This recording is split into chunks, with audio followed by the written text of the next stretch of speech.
Here's a good story. Here's a positive story. Now, I'm going to leave out all my mother's craziness in this story because the cruise itself got a little crazy with my mother. But when we got to Mexico back from Hawaii, okay? When we were in Mexico, we got off the ship and there was this big buying district. And yes, my family did give me money to spend. Now, at this time, I had a smoking habit and I was taking a bunch of pills in the cabin. My mother told me I had to take all these pills all the time. She brought them with the cruise. I took the pills in the cabin, so just keep that in mind. And I didn't know how to deal with what was going on, so to get back at her at 13, I thought, oh, she was a smoker. I'll smoke. It pisses her off. And it'll make me look cool. And I can trade them for clothing. It's just a win, win, win, win, win. And the Americas are littered with it, and apparently people don't mind giving a 13-year-old a cigarette if you just ask four people. Apparently adults don't care who they give a cigarette to, what I found really weird. Anyways, so we're on this cruise, and I have no tobacco. It's my bad. Apparently I've been smoking a little too much because I start craving. Now, a guy on the cruise boat literally sees me try to buy a Red Bull, and he gives me some alcohol in my cup that I really don't want, but he does give me the cigarettes I do want. But that only lasts me like a day or two. It was only 3 cigarettes, and I split it up for like 3 days. I smoked on the deck.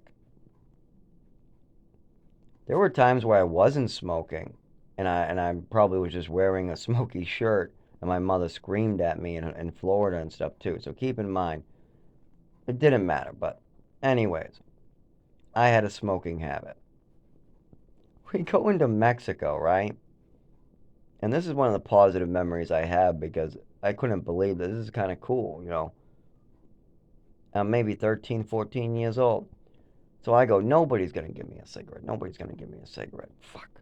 I need a cigarette. I really need a cigarette. I don't want any liquor. I don't want any booze.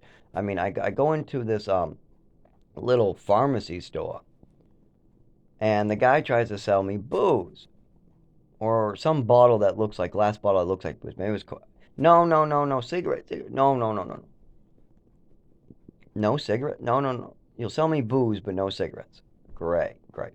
So I go to the next stall and I see some pipes, and I'm like, okay, there's some pipes here. There's a little skull rock pipe. Well, there's no tobacco for this. Okay, we'll put it back. We'll put the tobacco pipe back. I'm not gonna be able to smoke tobacco out of that pipe because I don't have any tobacco. So there's no purpose of trying to buy a pipe.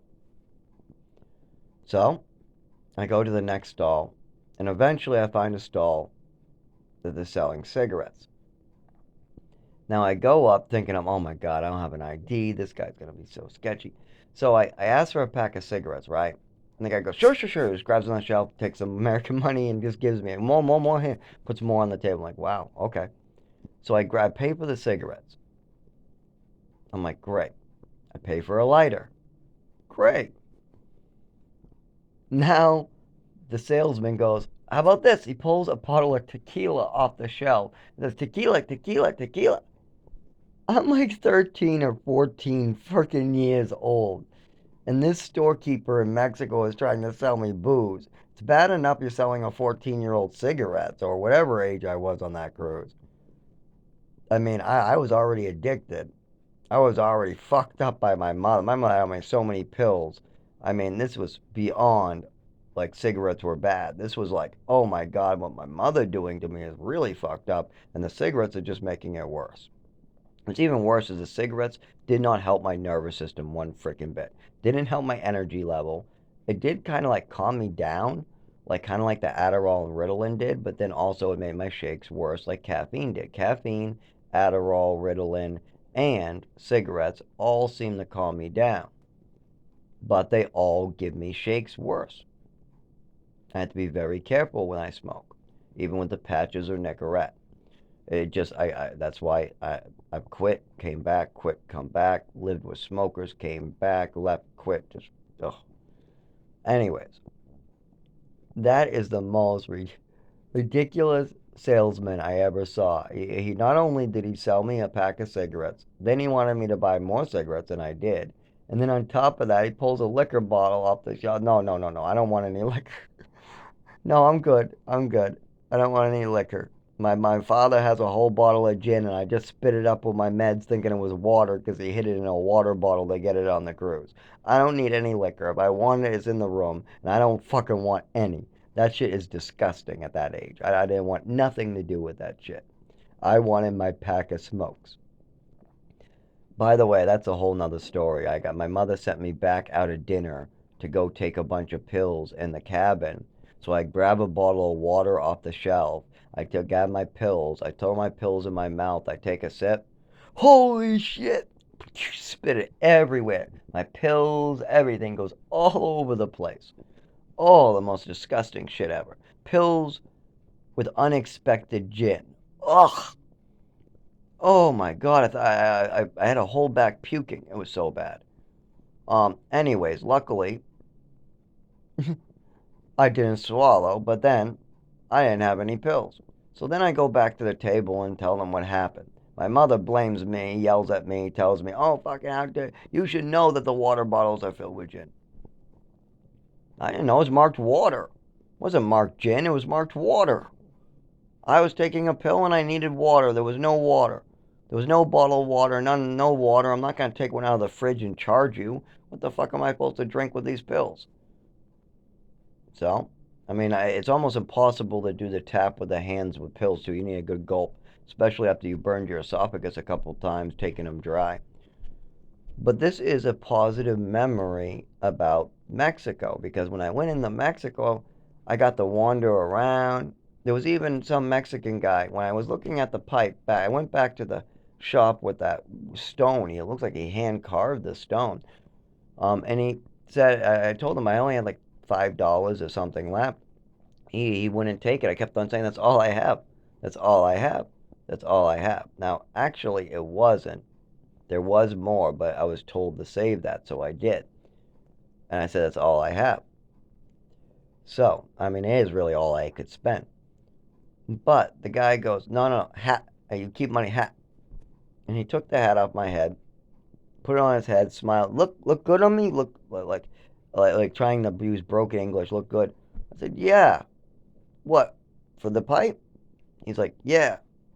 I'm like, I'm not gonna argue with this guy. He's already wearing it. Deal. And I walk out.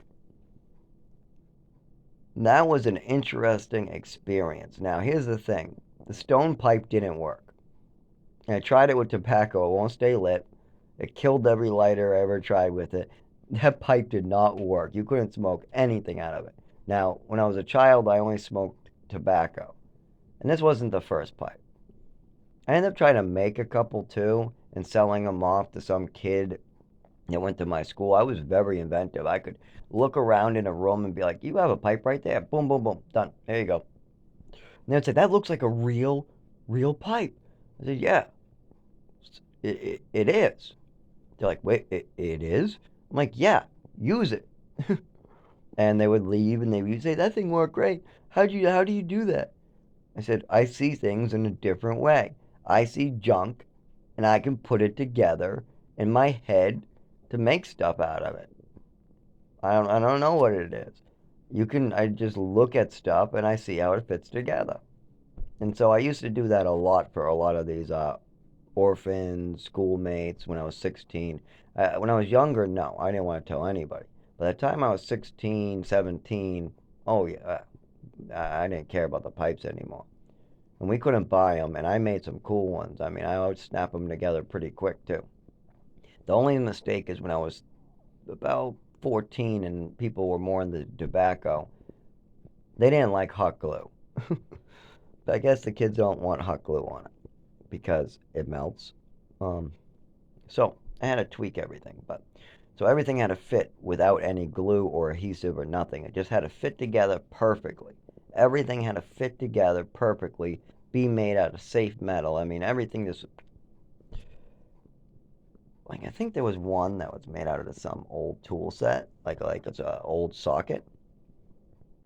I think that was a socket that fit into a some metal thing that had the right size hole, and then I lined that up with just some rubber gasket. Or, no, it wasn't rubber gasket. It was like for an engine or something. It was some like engine gasket for a car that was washed in heat, and it could take some serious heat. Everybody, I was like, wow, you really make these look cool and real. And I'm like, they are real. They work.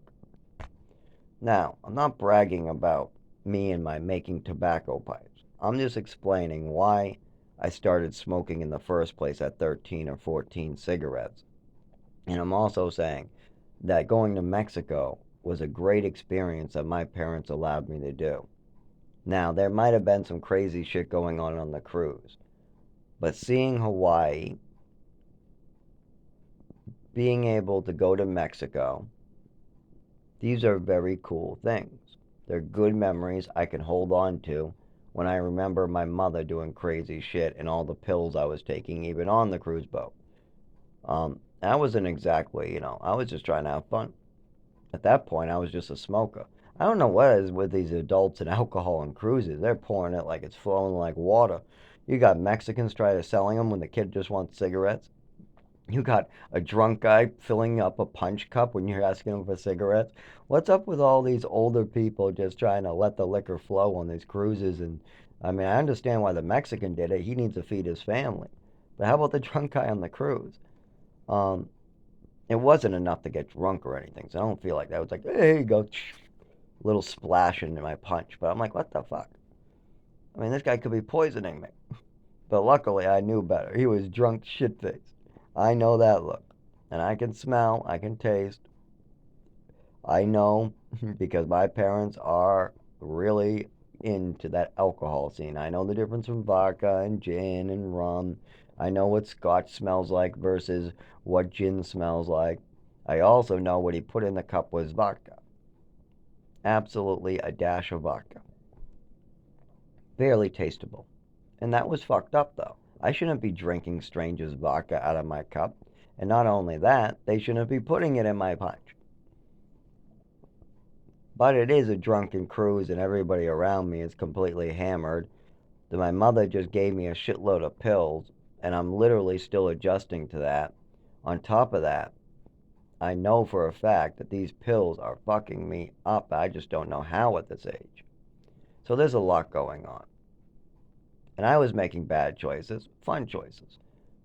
But if you think about the choices my parents made, putting that gin in the bottle, not really like a water bottle with a child in the room, I mean, I didn't think about that. I saw water and I took a pill. You know how bad that would be if I swallowed gin with my medication because my parents put gin in a water bottle? Luckily, I spit it up. I told my parents about it, and what do you think they did? They screamed at me and blamed me. So you got a lot of that crazy shit going on. But at least when we got off the boat, we saw Hawaii, things were good. When we got off the boat and we saw Mexico, it was good. But the boat, with the pills, the alcohol, all that stuff, my bad choices, their bad choices, no. That's not that good. The best memories I have on the boat are sitting in a hot tub with a bunch of other kids. And most of the time, some of those people were trying to babysit me. I mean, I don't need to be babysitted. I don't want to play Legos with a bunch of 5-year-olds. No, I don't. I mean, most of the kids were much younger than me, and they try to have me hang out in some weird kids' room for a while too. I'm not fucking doing that. I'm not hanging out with a bunch of 7 and 8-year-olds. So there was a couple of things that got me upset on that cruise that weren't exactly fun for me. But the stops were great. And I have good memories for the rest of my life of when we got off the boat in Hawaii and when I got into Mexico. Even if I did buy a pack of cigarettes, but that's part of the good memory. I couldn't believe the guy sold me cigarettes, then tried to sell me more cigarettes, and then he pulls a bottle of the booze. I had to tell him no. And don't forget the pharmacist before tried to show me a glass bottle too. I don't know if it was morphine or booze or what it was, but he tried to show me it looked like booze to me. So apparently selling booze to children is a big thing at that stop. Then again, you got spoiled rich people on a cruise boat coming off of a boat with lots of money to spend. So I guess the Mexicans really know how to hit it home. I mean, if I had a family to feed in Mexico and there was a bunch of cruise boat people coming out and a kid came with a pocket full of money, I would sell him whatever the kid asked for. I mean, I got a family to feed that's starving. It's long, and if it's Mexico and the police aren't going to charge me and the laws aren't going to do anything, then okay. If the laws allow to sell to them, then I guess so, but I don't think it's right. But I guess I can't really blame the guy for trying to stay alive if the situation there is terrible, especially if his country is being taken, like if something is being taken advantage by these wealthy people in the first place. I mean, I have no clue how they set up these cruise stops, but it was like they were holding off a bunch of people from coming in. So it was blocked off. So these people are getting like have to work. I don't know how they get into this special spot. Maybe bribery. I don't know. It is very wondering. Very makes you wonder.